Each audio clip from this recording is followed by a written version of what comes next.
Welcome to Coffee and RPGs. My name is Solomon SK, and thank you for tuning in for another episode of MMO and RPG News Roundup. We got a lot of news to cover, so if you guys got your beverage of choice, let's cover the news together. Cheers to you guys.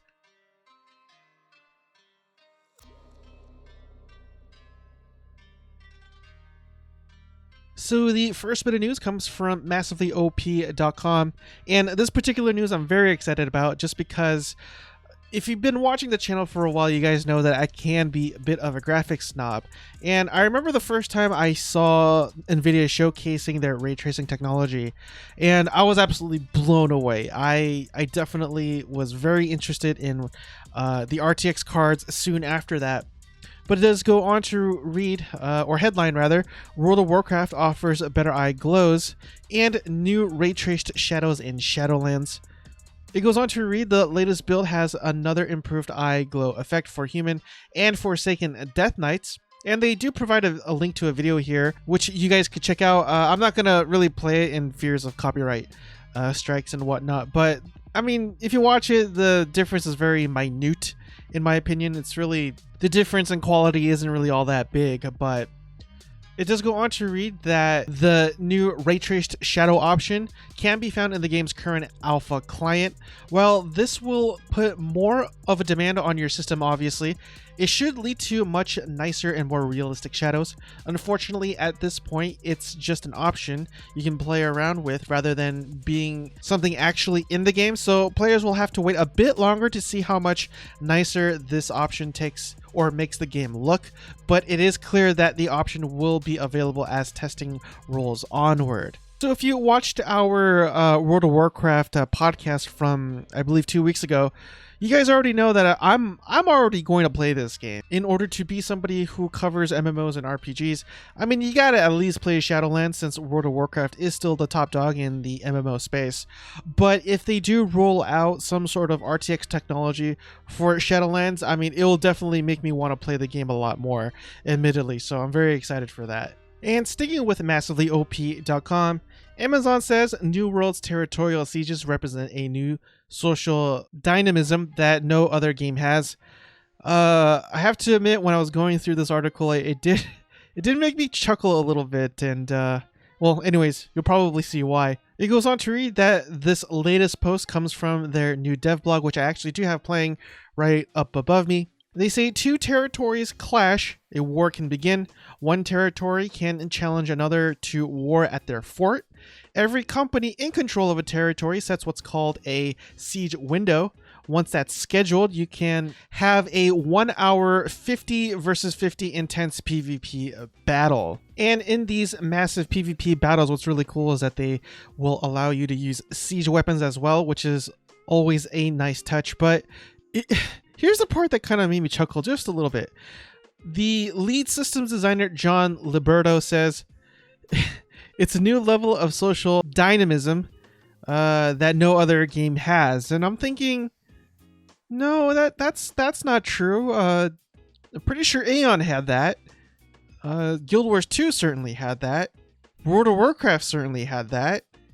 The only difference is really it's just instanced, it seems like. I mean, if it's just a 50 versus 50 intense PvP battle, it's just siege warfare that doesn't take place out in the persistent world.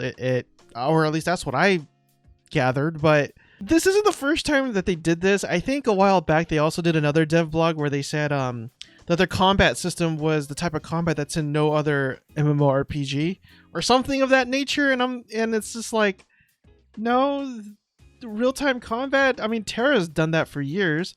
Black Desert has that. So it's like, it really makes me wonder, are they do some of these people actually play MMORPGs before they say things like this? But yeah, let me know down in the comment section below if I'm just being too hard on him. Next, we head on over to PCGamer.com, and Google apparently thinks that I'm turning over 65. So, anyways, Vampire RPG Nighthawks bears its fangs in a new teaser. It goes on to read Modern Vampire RPG Nighthawks, which had a successful Kickstarter campaign back in 2018, will be slinking its way out of the shadows next year. And I did highlight that it's a chatty RPG, and if you look at the trailer that I have playing above me, it does seem like it's very dialogue intensive. And that doesn't necessarily have to be a bad thing, but it does go on to read you own a nightclub, although a failing one, which serves as the foundation for your empire. It promises oodles of text, but also full voiced characters that you can befriend, recruit, and of course murder. And of course, you could always check out their Steam page, and the tags that they have is RPG, indie, adventure, violent, nudity, and dark. So this is definitely going to be a game for more mature audiences. Now, I don't want to spend a whole lot of time with this particular one, although I do find it a bit interesting, but nothing is substantiated, unfortunately. But we go on over to allchar.com. New GTA 6 rumors supposedly reveals map size and playable characters. An alleged former Rockstar employee has shared a Grand Theft Auto 6 rumor on Reddit. The supposed leak mentions a number of interesting things, such as the game's playable characters and size of the map. And again, take a huge grain, if not a handful of salt for this one. The size will apparently be as big as GTA 5 and Red Dead Redemption combined. The thread continues by saying that there will be 4 main characters this time: a driver by the name of Walther Wallace, Thomas Brannigan, a drug dealer named Marcus Burke, and a former Israeli IDF guy whose name didn't come up. One of the more interesting things also mentioned is that the game will take place supposedly in the 1980s before it skips to the present day as well. And for any collectors out there of special edition games, we head on over to Gematsu.com. Ys Memories of Celceta for PlayStation 4 launches June 9th in North America and June 19th in Europe. It goes on to read, in North America, Ys Memories of Celceta will be available in a physical Timeless Adventurer edition for $40 at select retailers. It includes a special soundtrack CD that was part of the Ys 25th anniversary pack in Japan, and 12 4x6-inch art cards highlighting various heroines of the Ys lore. Pre-orders are now available.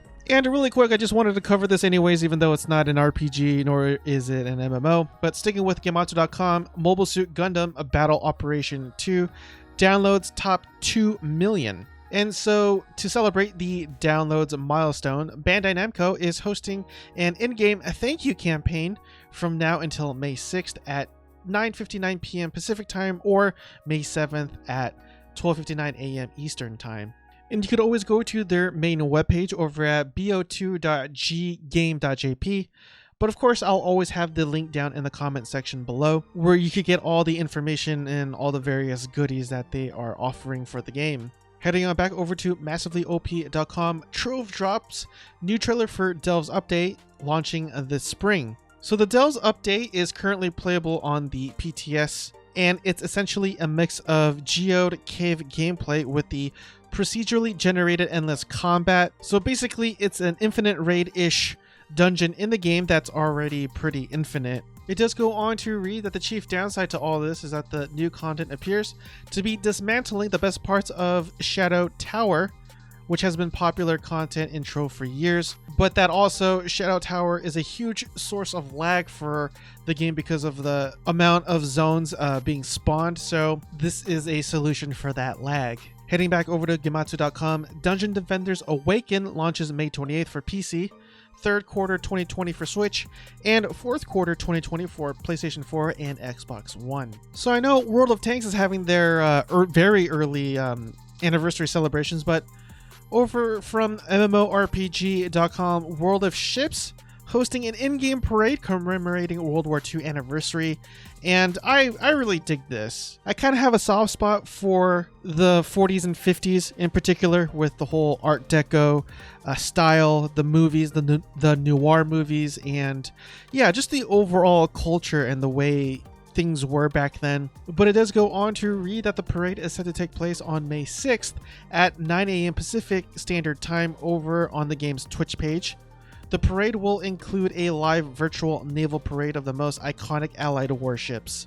Heading on back over to massivelyop.com, Planetside 2 enlists the next bout of Outfit Wars. This is apparently a thing, but hey, this is why we all enjoy our RPGs, right? So we could deck out our characters in ways that we want them to look like. But it does go on to read that the second iteration of Outfit Wars has hit Planetside 2 with this week's game's update. Outfit Wars is a new tournament structured for competitive outfits in Planetside 2 to test their mettle against the best of the best in Desolation, an all-new asteroid continent built for competitive play. Heading on back over to MMORPG.com, studio behind MMO Ember Sword changes name, sees new team members. I enjoy stories like this, as you guys know, just because it allows me to learn more about the different MMOs and online games out there that I don't know about. So if you're unfamiliar with Ember Sword, it's described as a free-to-play cross-platform MMORPG where you could defeat monsters, bosses, and take part in PvP in a classless combat. It's set to feature mining, fishing, woodcutting, and other mechanics as well. So what's the new name called? It's now called Brightstar Studios, and funny enough, I don't even know the name of the previous iteration of the company, so there you go. And sticking with MMORPG.com, Defense of Pahvo event announced for Star Trek Online, and I'm not even sure if I'm pronouncing that right, so I do apologize. The event runs from May 7th through May 28th. Well, you'll be able to win a Kid Drone Universal Kit by completing 2 popular task force operations. Additionally, the winter event is still live and will remain so until May 4th. The medical pack giveaway is also underway until May 7th. The team is giving away free packs to all players, which includes a Vanity Shield, Holo Bashir, and Admiralty card of the medical ship, the USS Hope, just to name a few. And this definitely has to be one of the more interesting stories that I've covered in a long while. We head on over to MassivelyOP.com. Art MMO Occupy White Walls Kickstarter comes up short of its $124,000 ask. Now, I actually have heard of this game, but it was a while back, and unfortunately, well, let's read on. It turns out that art is a hard sell in the gaming space. Then decidedly unique Occupy White Walls saw its recent Kickstarter campaign fizzle to a close today, as the art MMO was only able to garner $54,924 of its desired $124,163 goal, where said artists would soon be able to upload their own pieces for a fee, meaning that the game could function as a marketplace. And CEO Yarden Yarshiva, I am so sorry, I'm not going to try to pronounce that name, I do apologize. But the CEO said that he wants to unsettle the art establishment, which he regards as a shadowy cabal. And that concludes today's episode of MMO and RPG News Roundup. If you enjoyed the content and everything that I cover, I really hope you would subscribe and consider also hitting the bell icon as well. I'm almost at 100 subscribers, and man, those are, or rather, the grind is definitely real, but I do enjoy making these videos just so that it allows me to know more about the genre that I love. But anyways, guys, I hope you guys have a blessed night, and I will see you guys next time. Cheers again.